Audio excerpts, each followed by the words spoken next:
Shalom, shalom, peuple de Dieu. Nous sommes encore là dans notre moment d'enseignement, le mercredi où nous sommes là au pied du Maître pour écouter la voix du Seigneur par rapport à ce qu'il nous dit. Est-ce que nous pouvons prier, recommander ce moment entre les mains du Seigneur? Seigneur, nous venons te recommander ce temps.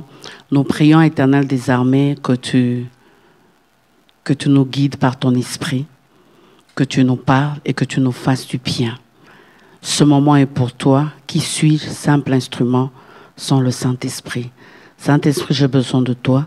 Saint-Esprit, parle à mon cœur. Saint-Esprit, parle à mon frère. Saint-Esprit, parle à ma sœur. Merci de prendre toute la place au nom de Jésus. Amen. Que le Seigneur vous bénisse. Depuis un certain temps, nous avons commencé à parler de cette je suis de Jésus. Et nous avons fait une pause avec des moments de prière qui étaient aussi nécessaires dans nos maisons pour célébrer Dieu, pour adorer le Seigneur. Et aujourd'hui, nous revenons à notre enseignement sur le 7 je suis de Jésus. Et j'ai le texte de Jean 10, 7 à 9. Jean 10, 7 à 9, je vais le lire. Jésus leur dit encore, en vérité, je vous le dis, je suis la porte des brebis. Tous ceux qui sont venus avant moi sont des voleurs et des brigands, mais les brebis ne les ont point écoutés. Je suis la porte.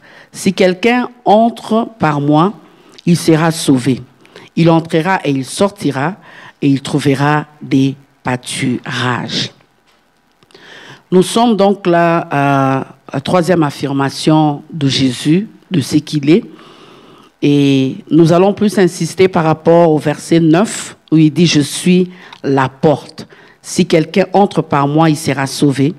Il entrera et il sortira et il trouvera des pâturages. » Mais comme je vous avais dit, chaque affirmation de Jésus est liée à une conversation qu'il fait soit avec une foule, soit avec un individu, soit avec des gens bien particuliers.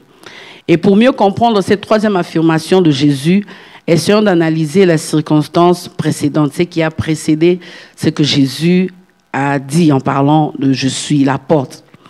D'abord, au Jean 9, le verset 2, vous allez voir que là, Jésus a guéri un aveugle-né. Et les disciples sont venus lui poser la question, pourquoi est-ce que cette personne est née aveugle? Est-ce lui-même qui a péché ou ses parents? Et Jean 9, le verset 3, Jésus répond, c'est afin que les œuvres de Dieu soient manifestes en lui. Il crache, il fait la boue avec la salive, il applique l'aveugle et lui dit d'aller se laver au réservoir des Siloé et l'homme est guéri. Alors, le miracle étonne tout le monde, de telle sorte que les pharisiens commencent à enquêter sur le miracle, parce que le miracle s'est fait le jour du sabbat. Alors, il soumet l'aveugle qui a vu, donc l'aveugle-né qui a commencé à voir, il le soumet à un interrogatoire, et j'aime la phrase de l'aveugle dans Jean 9, le verset 25. Il dit, s'il est pécheur, je sais une chose, c'est que j'étais aveugle et que maintenant je vois. Il avait tellement la réponse à tout, tellement que les pharisiens étaient là en train de le bousculer, en train de lui poser la question, pourquoi? Et là, les pharisiens se sont fâchés plutôt. Dans Jean 9, le verset 34, les pharisiens lui répondaient, tu es né tout entier dans le péché et tu nous enseignes. Ils le chassèrent. Donc, c'est donc un aveugle né qui a obtenu sa guérison et subitement qui est excommunié de la synagogue. Mais vous allez voir dans Jean 9, le verset 35, toujours en parlant de l'histoire de l'aveugle-né, là maintenant, la personne qui commence à voir, qui a reçu le miracle de Jésus-Christ, il reçoit Christ en fait, il croit en Jésus. Dans Jean 9, le verset 38, il dit « Je crois Seigneur » et il se prosterna devant lui. Et les pharisiens reviennent encore. Donc, la conversation n'est pas finie. C'est pour cela qu'on a même pris le chapitre 9 pour mieux comprendre le chapitre 10. Alors, il pose la question à Jésus, « Nous aussi sommes-nous aveugles ?» Alors, Jésus en profite pour leur répondre. Alors, il y a des témoins de la scène. Les témoins de la scène, il y a les pharisiens qui sont là, les pharisiens qui sont hostiles à Jésus. Il y a l'aveugle qui voit, qui est là. il y a les disciples qui sont là avec Jésus, et puis il y a la foule, parce que Jésus allait toujours avec des foules. Donc c'était un miracle qui ne pouvait pas passer inaperçu, parce que c'était un aveugle né. Et le chapitre 10, maintenant, qui nous concerne de Jean, commence par la parabole. Et pour mieux comprendre cette parabole, je veux la lire. C'est Jean 10, 1 à 6. En vérité, je vous l'ai dit, celui qui n'entre pas par la porte dans la bergerie, mais qui entre par ailleurs est un voleur et un brigand. Mais celui qui entre par la porte est le berger des brebis. Le portier lui ouvre et les brebis entendent sa voix. Il appelle par leur nom les brebis qui lui appartiennent et il les conduit dehors. Lorsqu'il a fait sortir toutes ses propres brebis, il marche devant elles et les brebis le suivent parce qu'elles connaissent sa voix. Elles ne suivront point un étranger, mais elles fuiront loin de lui parce qu'elles ne connaissent pas la voix des étrangers. Jésus leur dit cette parabole, mais ils ne comprirent pas de quoi il leur parlait. Ils n'ont pas compris. Alors, je suis toujours dans cette parabole avant d'arriver à notre texte de base de Jean 10, le verset 9, où Jésus est en train de dire « Je suis la porte ». Tout au long de la vie d'Israël, les Israélites ont été des bergers. Donc, ils ont été des bergers tout au long de leur vie. Et il y a d'un côté les brebis qui sont sans défense, qui sont sales, qui sont errantes et têtues. Voilà les caractéristiques de brebis. Sans défense, sales, errantes et têtues. Donc, ils dépendent totalement, exclusivement du berger. Sans le berger, les brebis ne peuvent pas s'en sortir, ils vont mourir. Ils dépendent du berger pour les guider, pour les laver et pour les secourir. Sans quoi, ils ne peuvent rien faire. Et ici, lorsqu'on parlait des bergers à l'époque de Jésus, ça signifiait les dirigeants. Et pour prendre un exemple, Isaac et Jacob ont été des bergers. Genèse 13, 1 à 11. Genèse 26, 12 à 14. Nous voyons Isaac et Jacob qui étaient des bergers. Moïse était un berger. Exode 3, le verset 1. David, maman, le roi d'Israël, était un berger. 1 Samuel 16, le verset 11. Alors, dans l'Ancien Testament, lorsqu'on parle de la bergerie, nous voyons le troupeau de Dieu. Le psaume 74, le verset 1. Ésaïe 40, le verset 11. Donc, en ce moment-là, lorsqu'on parle de la bergerie, nous voyons le troupeau de Dieu. Et lorsqu'on parle des bergers, nous voyons les leaders, comme le dit Jérémie 3, le verset 15. Mais aussi de nos jours, parce que Christ se présente pour dire dans sa parabole, on va le comprendre tout à l'heure, lorsqu'il est en train de dire qu'il y a des faux et des vrais, des gens qui entrent, qui sautent, qui escaladent le mur et tout ça. Donc il y a des faux. Comme aujourd'hui aussi à l'église primitive, il y a eu aussi des faux dans Actes 20, 28 à 29. Il y a eu des faux brebis, Actes 20, 28 à 29. Donc, il y a aussi des faux bergers de nos jours, des dictateurs, donc des gens qui ne sont pas là pour les brebis, mais qui sont là pour leurs propres intérêts. Donc, Jésus, en donnant cette parabole, fait la différence entre le vrai berger et le faux berger. Il s'identifie lui-même comme étant le vrai berger et il identifie ses interlocuteurs, les pharisiens hostiles à son enseignement, comme étant des faux bergers. Alors, pour mieux comprendre ce que Jésus voulait dire au travers de cette parabole, nous devons d'abord comprendre ce qu'a été le travail des bergers avec les brebis. C'est vrai qu'en commençant, je n'ai pas donné des points, mais j'ai voulu d'abord commencer à expliquer la parabole de Jésus parce que c'est très important. Et Jésus commence cette parabole en disant « en vérité, comme pour certifier, comme pour dire que ce que je veux, l'affirmation que je veux donner tout à l'heure est d'une importance capitale, très capitale. Alors, pour mieux comprendre cette parabole, nous devons rentrer dans l'ancien temps. Comment est-ce que ça s'est passé? Quelle était cette relation? Comment est-ce que ça s'est passé? Comment est-ce que le berger prenait soin des brebis? À l'époque, chaque village des régions de pâturage de la Palestine dispose d'une bergerie où l'on garde des brebis durant la nuit. Et les bergers font paître leurs troupeaux dans la contrée avoisinante au cours de la journée et il les ramène à la bergerie à la tombée de la nuit. Et à l'entrée de la bergerie, les bergers s'arrêtent avec leurs bâtons, chacune de leurs brebis, afin de l'inspecter soigneusement, afin de les laisser entrer. Donc, le matin, ils sortent pour aller brouter. Le soir, ils reviennent. Mais avant d'entrer, il y avait toujours un berger qui était là et qui faisait la garde. Il était engagé pour faire la garde, de telle sorte qu'en venant, qu'on puisse inspecter chaque brebis pour voir s'il n'avait pas des bêtes, s'il n'était pas blessé ou s'il n'avait pas une fracture. Et il ne donne accès, c'est-à-dire le berger qui est à la porte, qui reçoit maintenant tous les bergers qui reviennent avec leurs brebis, il ne donne accès qu'aux bergers qui ont bien sûr des brebis. Par conséquent, quiconque qui n'entre pas par la porte de la bergerie, parce qu'il lui est fermé, parce que le berger ne le reconnaît pas, il monte par ailleurs et il escalade le mur et il est considéré comme un voleur, un brigand. Étant donné que le portier ne permettra manifestement pas à des étrangers d'entrer, donc toute personne malveillante qui devra escalader le mur de la bergerie pour avoir accès aux brebis était considéré comme un voleur. Seul celui qui entre par la porte des brebis qui était considéré comme le berger des brebis. Donc c'est le même berger qui est sorti avec les brebis le matin, c'est le même maintenant qui rentre. Et ici, lorsque Christ est en train de parler de la bergerie, c'est Israël et c'est Jésus qui est la porte. En d'autres termes, lui seul a l'autorité nécessaire pour conduire les brebis qu'il s'est choisi hors de la bergerie d'Israël. Donc il se présente comme lui le vrai berger.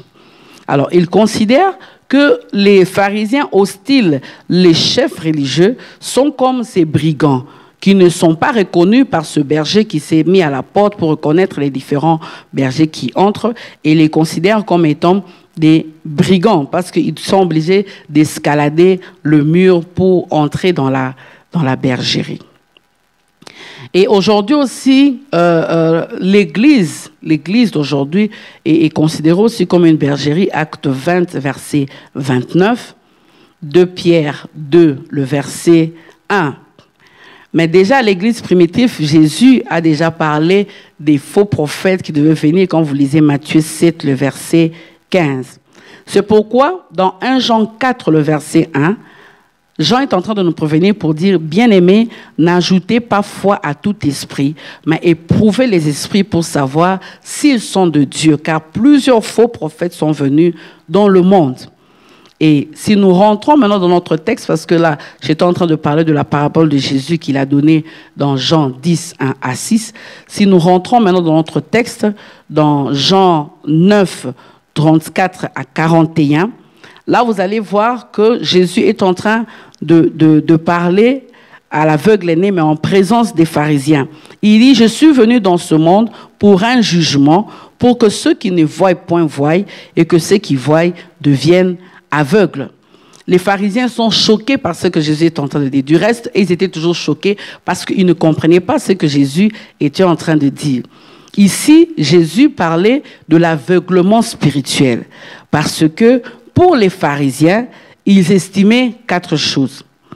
Ils pensaient qu'ils possédaient la connaissance de leur époque. Donc pour eux, ils avaient la connaissance de l'histoire, la connaissance du tabernacle, de Moïse, de toutes ces choses. Ils avaient vraiment la connaissance de tout. Ils estimaient qu'ils étaient comme des érudits, je peux dire. Deuxièmement, les pharisiens estimaient qu'ils étaient versés dans la connaissance des Écritures. Ils connaissaient les Écritures plus que personne d'autre. Donc, connaître mieux que eux, il n'y en a pas. Donc, c'est eux qui avaient, en fait, le monopole de la connaissance des Écritures. Troisièmement, les pharisiens considéraient qu'ils pouvaient conduire les autres. Ils estimaient qu'ils pouvaient conduire les autres. Ils estimaient comme étant des bergers. C'est pour cela, lorsque Christ était en train de parler, ils se sont sentis indexés, ils se sont sentis indignés parce qu'ils se considéraient comme les bergers d'Israël. Et quatrièmement, les pharisiens prétendaient voir et conduire les brebis. Ils prétendaient qu'ils avaient la vue qu'il fallait, qu'ils avaient l'entendement spirituel qu'il fallait. Donc, c'est un peu ça qu'ils pensaient. Ils pensaient qu'ils avaient la connaissance de leur époque. Ils pensaient qu'ils avaient le monopole des Écritures. Ils pensaient qu'ils pouvaient conduire les autres. Et ils pensaient qu'ils pouvaient mieux voir que quiconque. Voilà un peu ce qui fait que lorsque Jésus est en train de parler de cette sorte-là, ils sont choqués. Mais ici, Jésus est en train justement de mettre à nu leur hypocrisie. Il est en train de parler de leur cécité spirituelle. Et ces pharisiens, ces chefs religieux, étaient-ils qualifiés par Dieu ou par les hommes? Je le sais. Étaient-ils entrés par la porte? Bien sûr que non, parce que Jésus est en train d'en parler. Donc, Jésus leur faisait comprendre que le vrai berger entre par la porte. C'est le portier lui-même qui lui ouvre la porte. Parce que c'est le même berger qui est sorti avec les brebis le matin et qui rentre le soir. Alors, j'espère que on est toujours ensemble. Poursuivons notre parabole. Jean 10, 3 à 5. Jésus est en train de parler dans Jean 10, 3 à 5. Dans Jean 10, 3 à 5, il dit ceci. Le portier lui ouvre et les brebis entendent sa voix. Il appelle par leur nom les brebis qui lui appartiennent. Il les conduit dehors. Lorsqu'il a fait sortir toutes ses propres brebis, il marche devant elles et les brebis le suivent parce qu'elles connaissent sa voix. Elles ne suivront point un étranger, mais elles fuiront loin de lui parce qu'elles ne connaissent pas la voix des étrangers. Encore une fois, nous voulons encore mieux comprendre ce que Christ est en train de dire pour voir exactement qu'est-ce qui se passait lorsque les bergers prenaient soin des brebis. C'est-à-dire, après avoir appelé les brebis, Christ les conduit en dehors de la bergerie, il les fait sortir dans le pâturage, ils marchent devant elles et ils le suivent.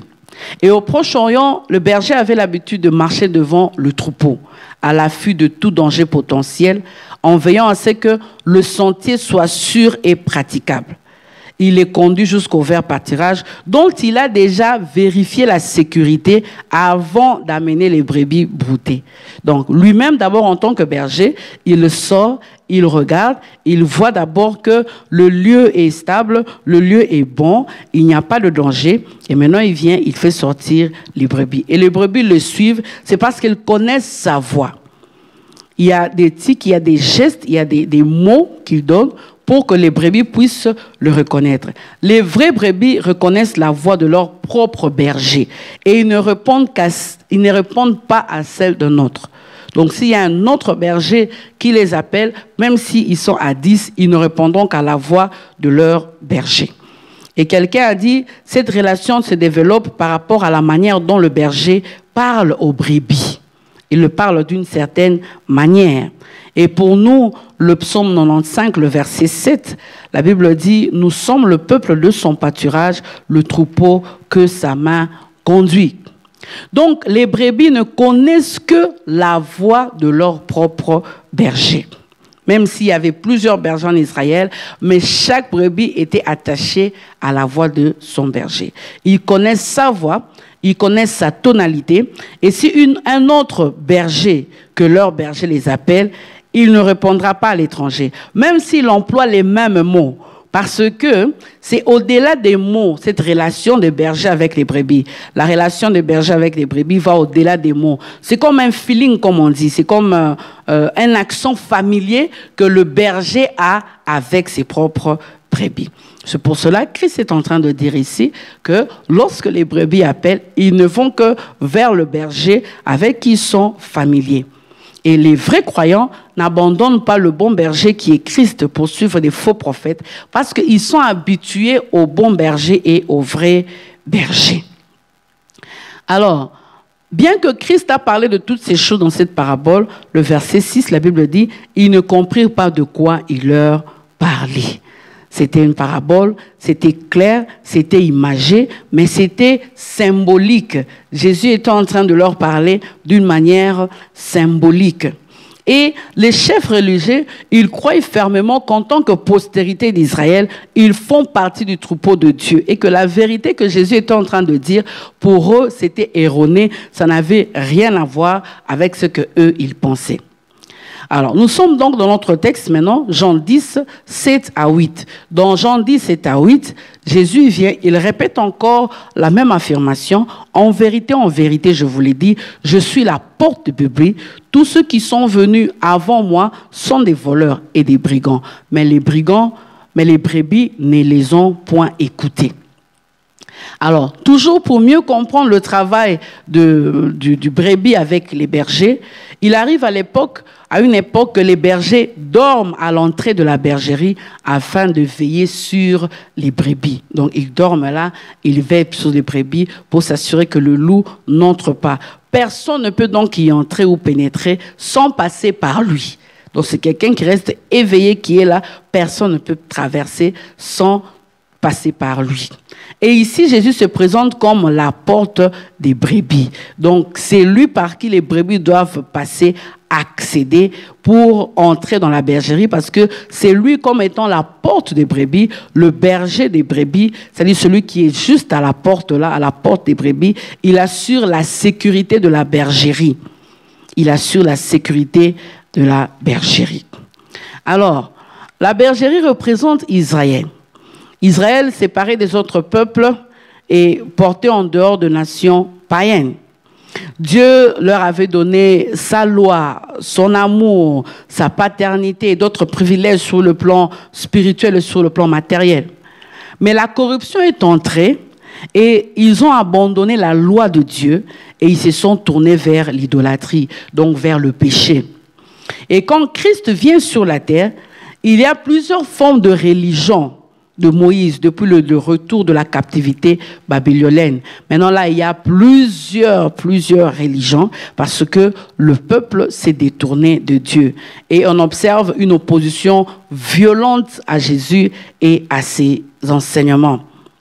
Il y avait donc un grand même de ceux qui écoutaient Dieu, il y avait quand même de ceux qui continuaient à suivre Jésus, et Jésus les appelle ses brebis. Et le peuple est un peu mélangé. Il y a maintenant un mélange. Ils sont gouvernés par des conducteurs de chefs religieux qui prétendent être des bergers, mais des bergers qui étaient tournés vers leurs propres intérêts. Donc c'est un peu la situation dans laquelle se retrouve à l'époque de Jésus lorsqu'il est en train de parler aux chefs religieux.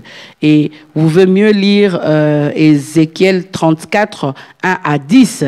C'est le même contexte, c'est la reproche que Dieu est en train de faire aux faux pasteurs. Ézéchiel 34, 1 à 10. Je prends juste une partie. Il dit, prophétise et dis-leur aux pasteurs, malheur aux pasteurs d'Israël qui se paisseraient eux-mêmes. Donc, ils sont en train au lieu de s'occuper des brebis du Seigneur, mais ils s'occupent d'eux-mêmes. Mais si vous lisez Ézéchiel 34 à partir du verset 11, la Bible dit, il annonce maintenant la venue d'un berger fidèle et plein d'amour pour les brebis. Il est le véritable, c'est donc Jésus qui est annoncé comme le roi berger du nouveau Israël. Moi et toi, nous n'étions pas appelés. Donc cette bergerie est devenue beaucoup plus grande parce que Christ nous a fait la grâce de le connaître, nous, Israël spirituel. Donc à cette époque, il y a eu des hommes qui se sont attribués des fonctions de berger, sans amour, ne cherchant que la position. C'est ce que nous voyons aujourd'hui. Il n'y a rien de nouveau sous le soleil. Et c'est le même contexte dans Zacharie 11, 4 à 5. Zacharie 11, 4 à 5, c'est l'état de choses qui existait au temps de Jésus. Aucun de ces hommes n'avait été établi par Dieu et aucun n'avait les caractères requis pour être le vrai berger qui pouvait paître les brebis du Seigneur.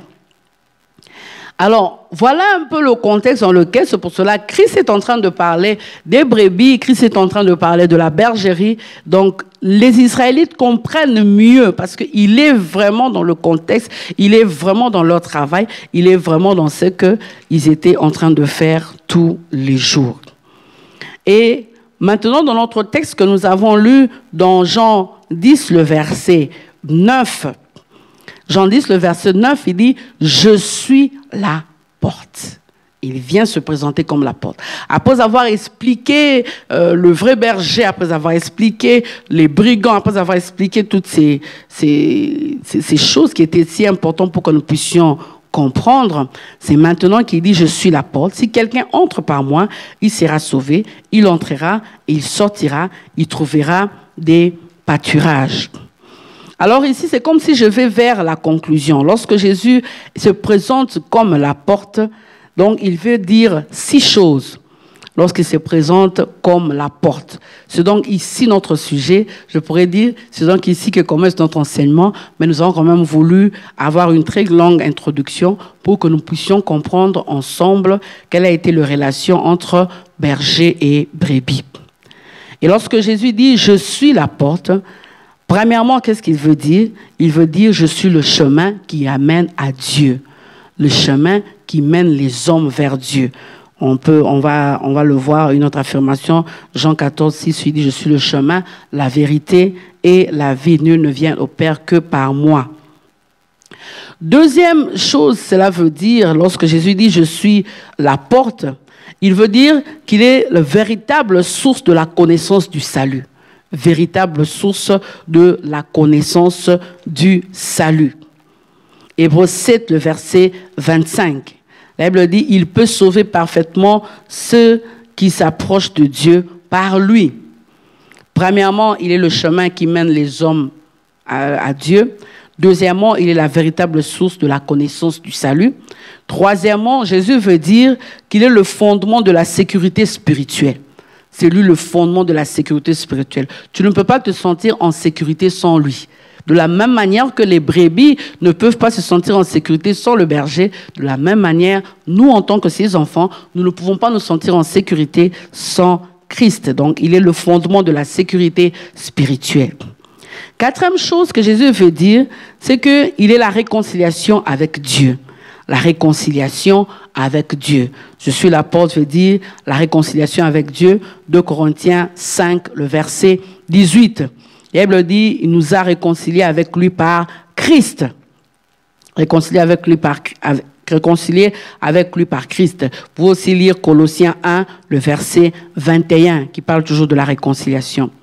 Cinquième chose, cela veut dire que maintenant, il y a un accès au royaume. C'est lui l'accès au royaume. Celui qui donne l'accès au royaume s'appelle Jésus.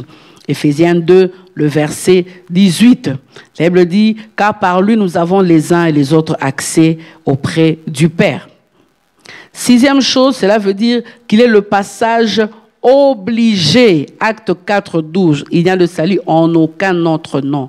Acte 4, 12. Le passage obligé pour connaître Christ, c'est donc, connaître Dieu plutôt, c'est donc Jésus-Christ. Voilà donc les 6 choses qui présentent quand Christ est en train de dire « Je suis la porte ».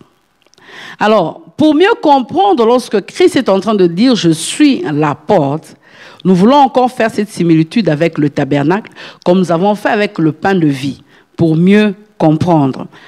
Exode 27, le verset 16. Lorsqu'on parle de la porte, Exode 27, le verset 16. Alors, dans le tabernacle, il existait une seule entrée dans le tabernacle. Et sur le côté, il y avait une porte appelée porte du parvis. Exode 27, le verset 16. Pour la porte du parvis, il y aura un rideau de 20 coudées, bleu, pourpre et cramoisi et de lin retors, en ouvrage de broderie, avec 4 colonnes. Donc, c'était un peu ça. Donc, c'était ce qui se présentait devant la porte qu'on appelait la porte du parvis. Et cette porte du parvis était soutenue par 4 colonnes. Il y avait 4 colonnes qui représentaient les 4 points cardinaux. Lorsqu'on parle des 4 colonnes, lorsqu'on parle de 4, cela représente les 4 points cardinaux. Cela représente donc la terre. Ésaïe 11, le verset 12. La Bible dit, il élèvera une bannière pour les nations. Il rassemblera les exilés d'Israël et il recueillera les dispersés des Judas des 4 extrémités de la terre. Donc, il y avait donc un tissu qui était soutenu par 4 colonnes. Et Apocalypse 7, le verset 1. Après cela, je vis 4 anges debout aux 4 coins de la terre. Les 4 colonnes à la porte signifiaient l'invitation au salut. Il appelle les gens au salut, ouverte à tous. Donc, quiconque voulait y entrer, et il passait par rapport à Jean 3,16, la Bible dit, Jean 3,16, car Dieu a tant aimé le monde qu'il a donné son Fils unique afin que quiconque croit en lui ne périsse point, mais qu'il ait la vie éternelle. Alors, il y avait donc dans le tabernacle la porte du parvis. Je suis en train de faire cette similitude entre Jésus, la porte, et la porte du parvis du tabernacle pour que nous puissions comprendre lorsque Jésus se lève et dit « Je suis la porte » par qui tout le monde doit passer pour connaître Dieu. La particularité de cette porte qui n'était peut-être pas une porte, c'était un rideau. C'était un rideau, c'est les couleurs. Il y avait les couleurs. Il y avait donc 4 couleurs. Il y avait 4 couleurs et puis le tissu. Il y avait plutôt 3 couleurs et puis le tissu.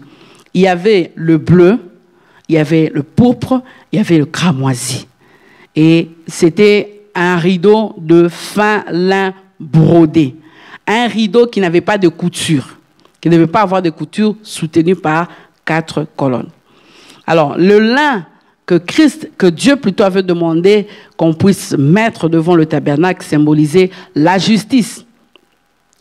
Le bleu symbolisait la parole de Dieu. Nombre 15, 38 à 39. Nombre 15, 38 à 39. Lorsque là, Dieu est en train de donner des directives au peuple d'Israël. Il dit, vous aurez un cordon bleu au bord de leurs vêtements comme souvenir des paroles, des commandements de l'Éternel. Nombre 15, 38 à 39. Le lin signifiait la justice, le bleu signifiait le commandement de Dieu. Le cramoisi signifiait le ministère des sacrificateurs qui avait la couleur du sang parce qu'ils venaient présenter le sang des bêtes pour recevoir le pardon des péchés du peuple. Il y avait le pourpre qui représentait la royauté. Donc bleu, la parole de Dieu, cramoisi, le sang, et pourpre, la royauté. Et toutes ces couleurs bien-aimées représentaient Christ. Représentaient Christ. Le lin comme Christ, comme le juste juge. Le bleu, Christ comme prophète qui vient parler de la part de Dieu. Le pourpre, Christ comme roi. Et le cramoisi, Christ comme le grand sacrificateur qui a donné de son sang, qui a donné de son corps. Voilà donc la similitude qu'il y a entre la porte de parvis et Jésus comme étant la porte. C'est pour cela qu'il se lève, il dit « Je suis la porte ». Et tout ce qui est écrit dans l'Ancien Testament, nous le voyons dans le Nouveau Testament. Alors, il y a donc 3 choses. Il y a quoi? Il y a la justice. Il y a cette porte qui représentait la justice, la parole de Dieu, le sang, la royauté et la justice, la parole de Dieu, le sang et la royauté. Alors, qu'est-ce qui se passe lorsque Christ vient dans nos vies? Effectivement, il fait ces 4 choses parce que nous passons par la porte. De la même manière, le sacrificateur devait passer par la porte pour rencontrer Dieu. De la même manière, Christ est venu pour remplacer la porte du parvis qui était dans le tabernacle et il se présente comme la porte. Qu'est-ce qu'il fait? Jésus nous communique sa justice. C'est la première chose qu'il fait, il nous justifie, il nous communique sa justice. La deuxième chose, il nous révèle Dieu au travers de sa parole, parce qu'il est lui-même sa parole. Il nous révèle au travers de sa parole. La troisième chose qu'il fait, il fait de nous des rois. Un royaume de sacrificateurs et des rois. Et quatrième chose qu'il fait, il fait de nous des sacrificateurs. Voilà la similitude qu'il avait lorsque Christ maintenant se lève pour dire « Je suis la porte ». Alléluia. Et c'est tenant compte de ça qu'il déclare « Je suis la porte ». Et Exode 26, le verset 36, parle de cette porte et de ses couleurs. Exode 26, 36, il dit « Tu feras pour l'entrée de la tente un rideau bleu, pourpre et cramoisi de fin lin rétors. » Donc Dieu déjà, en donnant le tabernacle à Moïse, était déjà en train de présenter son Fils. Et lui-même, il vient, il dit dans Jean 14, le verset 6, « Nul ne vient au Père que par moi. » Acte 4, 12, je viens de le dire tout à l'heure, « Il n'y a le salut en aucun autre nom, car il n'y a sous le ciel aucun autre nom qui ait été donné parmi les hommes par lesquels nous devions être sauvés. » Jésus-Christ est le seul qui mène au salut et à la vie véritable. Alléluia. Donc notre Dieu est très intelligent, bien-aimé. Et la Bible ne se contredit pas. Elle ne se contredit pas du tout. Pas du tout. Pas du tout. Écrit en différents siècles, écrit par plusieurs personnes venant de plusieurs contrées, mais elle se complète parce qu'elle est la parole de Dieu. Et bien aimé, vous allez voir l'amour de Dieu. Dieu est tellement bon. Quand vous lisez Exode 26 et verset 36, lorsqu'on parle d'une porte, moi je vois un poignet, on doit ouvrir pour entrer, mais c'était en tissu pour dire combien le Seigneur avait toujours cette envie-là de se réconcilier avec l'homme. Parce que c'était tout simplement un tissu. Il avait toujours ce besoin de se réconcilier. C'est pour cela, et ça nous allons encore mieux le comprendre, le jour de la mort de Christ. Et il n'y a que les évangiles synoptiques qui ont révélé ça. Jean n'en parle pas. Le jour de la mort de Christ, il est mort à la Pâque. Matthieu 27, 50 à 52. Matthieu 27, 50 à 52, la Bible dit, Jésus poussa de nouveau un grand cri et rendit l'esprit. Et voici, le voile du temple se déchira en deux, depuis le haut jusqu'en bas. La terre trembla, le rocher s'effondrit, les sépulcres s'ouvrirent et plusieurs corps des saints qui étaient morts ressuscitèrent. Alléluia. Le jour de la mort de mon Seigneur. Une mort qui produit la vie. Je n'ai jamais vu ça. Quelqu'un qui est mort, la terre tremble. Quelqu'un qui est mort, le voile se déchire. Marc 15, 37 à 38 parle aussi de la même chose. Mais Jésus, ayant poussé un grand cri, expira. Le voile du temple se déchira en deux, depuis le haut jusqu'en bas. Luc 23, 44 à 45 dit la même chose. Il était déjà environ la 6e heure et il y eut des ténèbres sur toute la terre jusqu'à la 9e heure. Des ténèbres sur toute la terre. De 12h à 15h, 3 heures des ténèbres. Le soleil s'obscurcit et le voile du temple se déchira par le milieu. Gloire à Dieu. C'est ici, à la mort à la croix, que Jésus s'est vraiment manifesté comme étant la porte. Lorsque lui, il mourait, le voile du temple s'est déchiré. Ce voile de plus de 25 mètres qui se déchire. Un voile qui n'a pas de couture. Normalement, un tissu doit être déchiré, donc c'est peut-être le milieu. Il n'y a pas de couture. Et ça se déchire de haut en bas. Alors, il y a des choses à savoir. Ça sera peut-être un rappel pour les lecteurs de la Bible. Alors, j'ai relevé ces choses. Il y a 5 choses. La première chose à savoir ici, c'est que jusqu'à cet événement où Jésus est crucifié à la croix, seul le souverain sacrificateur pouvait pénétrer dans ces lieux une fois par année pour offrir le sang de sacrifice d'expiation pour les péchés du peuple. Donc, jusqu'à ce que Christ était en train de monter, cette cérémonie-là continuait. Seul le souverain sacrificateur. La deuxième chose, un rappel, comme je dis, le sacrifice de Jésus à la croix a rendu cet acte inutile. Donc, on n'avait plus besoin de souverain sacrificateur qui pouvait entrer. La troisième chose, c'est que plus besoin de souverain sacrificateur, puisque le véritable intermédiaire entre Dieu et les hommes est venu une fois pour toutes. Parce que le sacrificateur, lui, entre chaque année. Donc, s'il est entré en 2010, en 2011, en 2020, chaque fois, il devait entrer. Mais Jésus est entré une fois pour toutes. Et quatrième chose, c'est que le temple comprenait 3 parties principales. Il y avait le parvis, le lieu saint, accessible seulement aux prêtres, et les lieux très saints, accessibles seulement aux grands prêtres. Lévitique 16, vous pouvez lire Lévitique 16. Et la 5e chose, c'est que le rideau séparait le lieu saint du lieu très saint. Donc c'est donc ce rideau-là qui séparait le lieu saint du lieu très saint qui s'est déchiré en deux, de haut en bas. Alors, que veut dire le voile déchiré? Que veut dire le voile déchiré?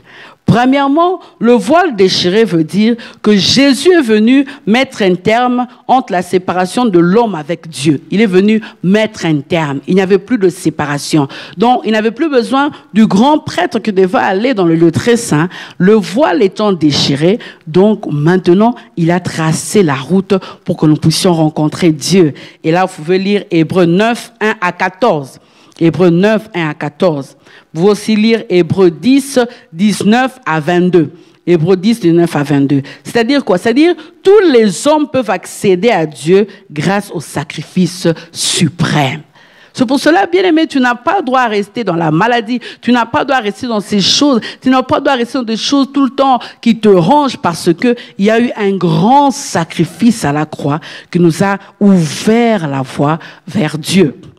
Deuxième chose, c'est que le voile déchiré veut dire, c'est qu'en d'autres termes, l'accès vers la présence de Dieu était désormais offert à tous par les moyens d'une voie nouvelle et vivante. C'est pour cela, lorsque vous lisez Hébreux, on parle de l'ancienne et de la nouvelle alliance. Une route était tracée au travers quoi? Au travers du corps de Christ.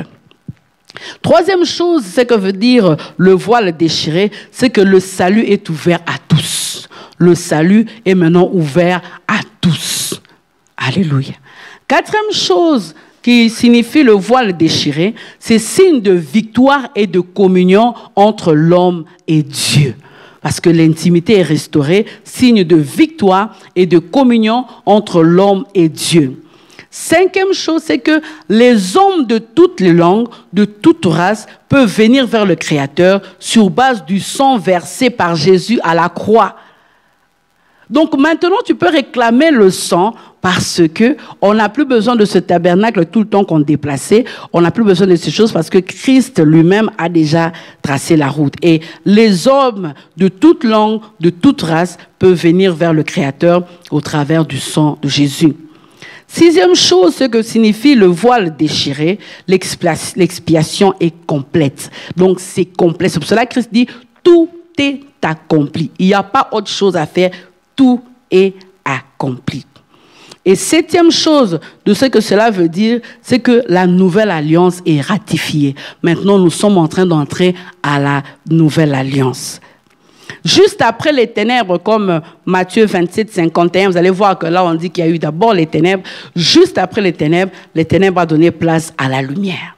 Et Jésus-Christ est mort lors de la Pâque. Il est mort lors de la Pâque. Et waouh, Dieu est bon.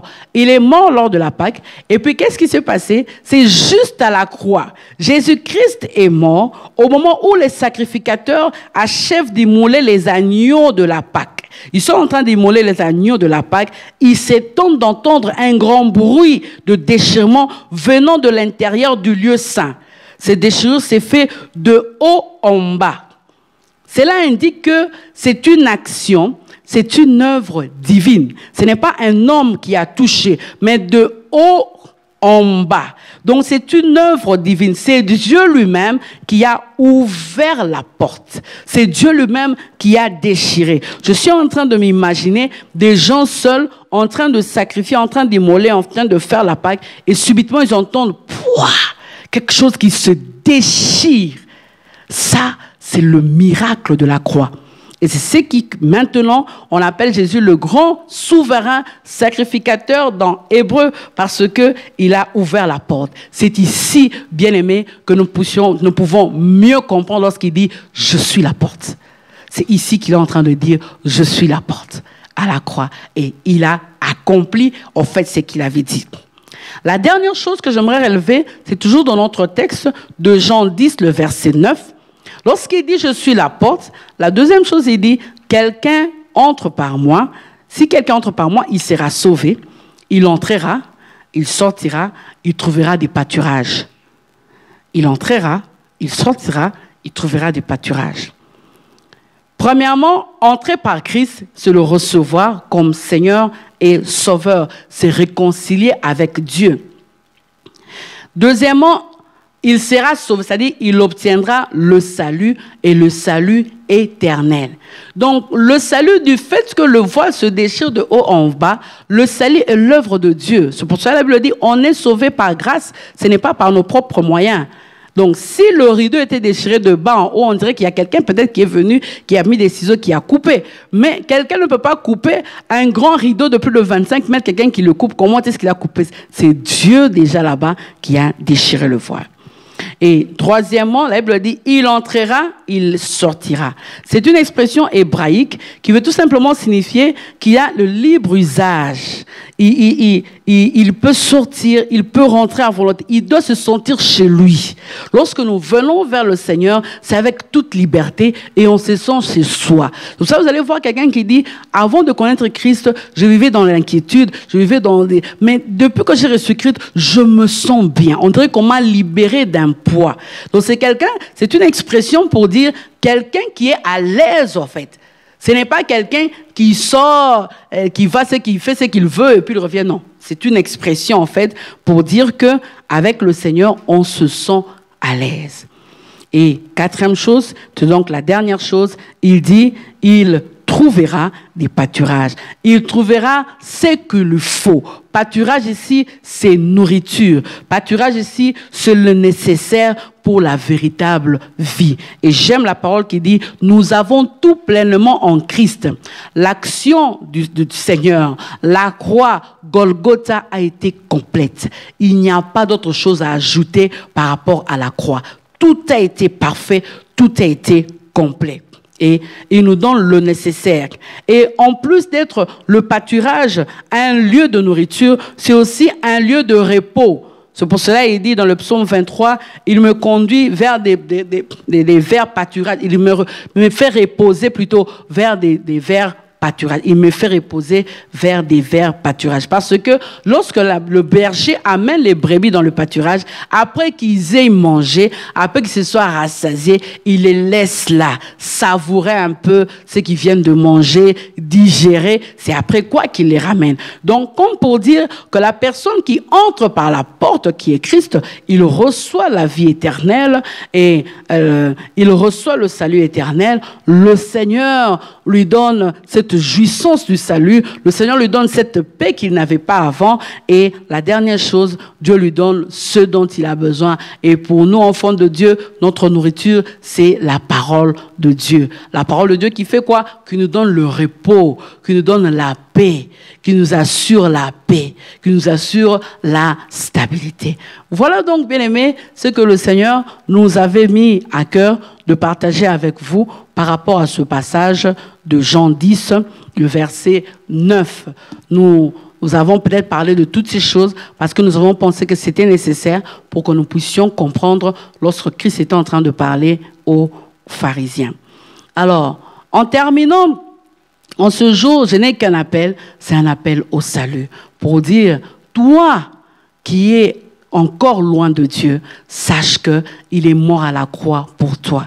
Et si tu es en train de me suivre en ces instants, j'aimerais que tu puisses faire cette prière avec moi pour le recevoir comme ton Seigneur et ton Sauveur. Alors, tu peux tout simplement baisser ta tête pour dire, Seigneur Jésus, aujourd'hui, je prends la résolution de te recevoir comme mon Sauveur et mon Seigneur.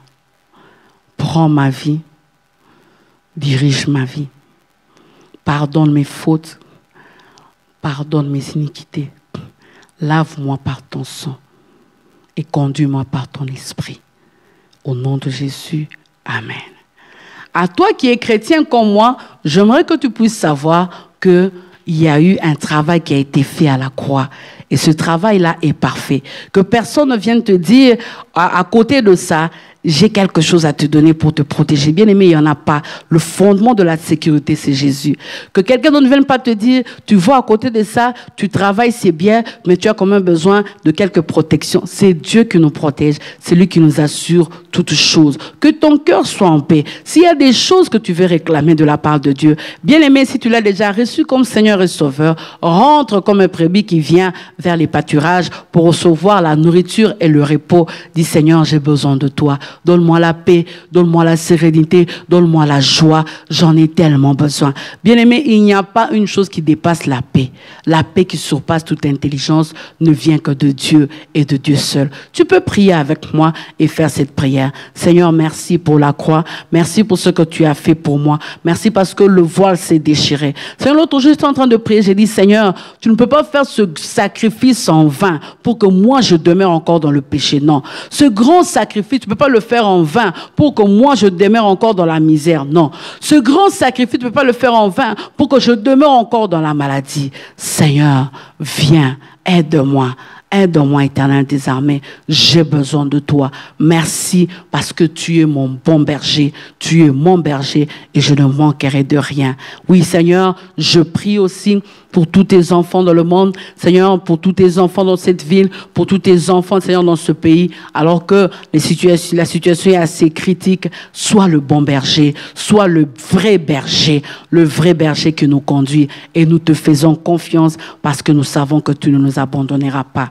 Reçois l'honneur et la gloire au nom de Jésus-Christ. Amen. Alléluia, nous bénissons le Seigneur. Alors que nous donnons nos dîmes et nos offrandes, nous savons comment est-ce que ça se passe. Nous avons le numéro qui s'affiche et toutes les indications qui s'affichent pour toutes les personnes qui nous suivent par les réseaux sociaux.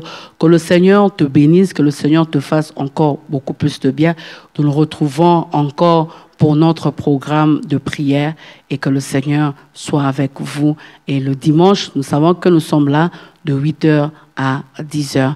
Bien-aimé, ne sois pas distrait. Tout ce que je voudrais te dire, reste en prière. Sache que le vrai berger, il est à tes côtés et il ne t'abandonnera pas.